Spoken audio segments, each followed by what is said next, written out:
dia faly miarabantsika izay manaraka nyity serasera telo minitra ity indray.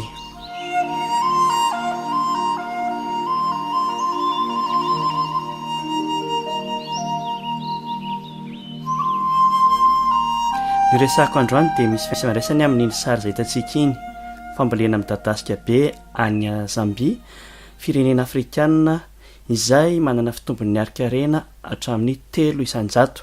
Ny mampiavaka manokana ny sary iny dia ny fahafantarana fa ny Sinoa no anisan'ny mpanampy ara-bola any amin'ny firenena iny amin'ny fambolena, ary tsy izy ihany fa misy koa ny any Etiopia, Djibouti, Nigeria sy firenena afrikanina maro mandray anjara amin'ny fampandrosoana tanteraka ny Sinoa.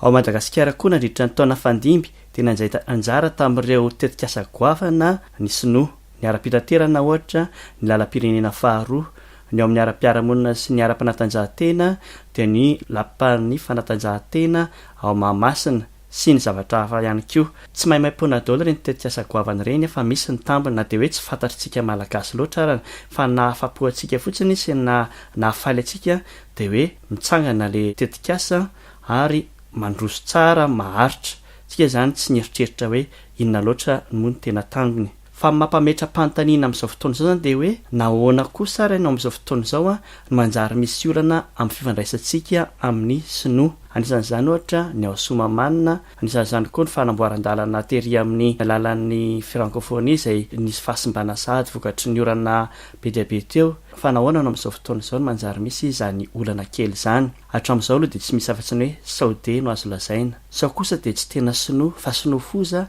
no ny fampirarahana. Sao kosa dia niova fiasa tanteraka ny Sinoa fa tsy nanao ohatrany taloha hoe manao zavatra tsara, manao zavatra matotra, manao zavatra mampandroso ny firenena aloha. Sao kosa dia mba Sinoa tsy araka ny tena izy no ny fanarahan'ny fanjakana. Sao dia mba nametambiny meloko kosa ny Sinoa fa nisy nikepoka. Sao dia mba tsy misy arena ambany tany koa any amin'ireny toerana lazaina fa misy arena ambany tany ireny ka nandiso fanantenana ny Sinoa. Anjarantsika izay voakasika amin'ny vatana amin'ny tony raharaha tony no manao ny fanadihadiana, fa ny anay moa dia milaza ireo ahiahy isan-karazany fotsiny. Jerevy tsara ihany fa misy antony matoa taloha ny Sinoa nahavita zavatra tsara ao amintsika, any amin'ny toeran-kafa ny Sinoa mahavita zavatra tsara nefa ao amintsika misy olana be, misy disadisa na eo amin'ny Sinoa sy ny ao amin'ny vahoaka, na eo amin'ny vahoaka sy ny ao amin'ny fanjakana, na eo amin'ny fanjakana sy ny amin'ny Sinoa. Ary na ny Sinoa vakivava misy ny hoe maninona ny ponina ao amin'ny Somamanina no manao zavatra ohatran'izao. Dia izay ny zavatra azona rotsika teto amin'ny serasera 3 minitra androany fanontaniana maromaro ahafahantsika mandinika tokoa momba n'ity resaka Sinoa ity sy ny fifandraisany amintsika ao Madagasikara. Dia mifaly manome fotoana aminareo indray amin'ny serasera 3 minitra manaraka. Veloma tompoko.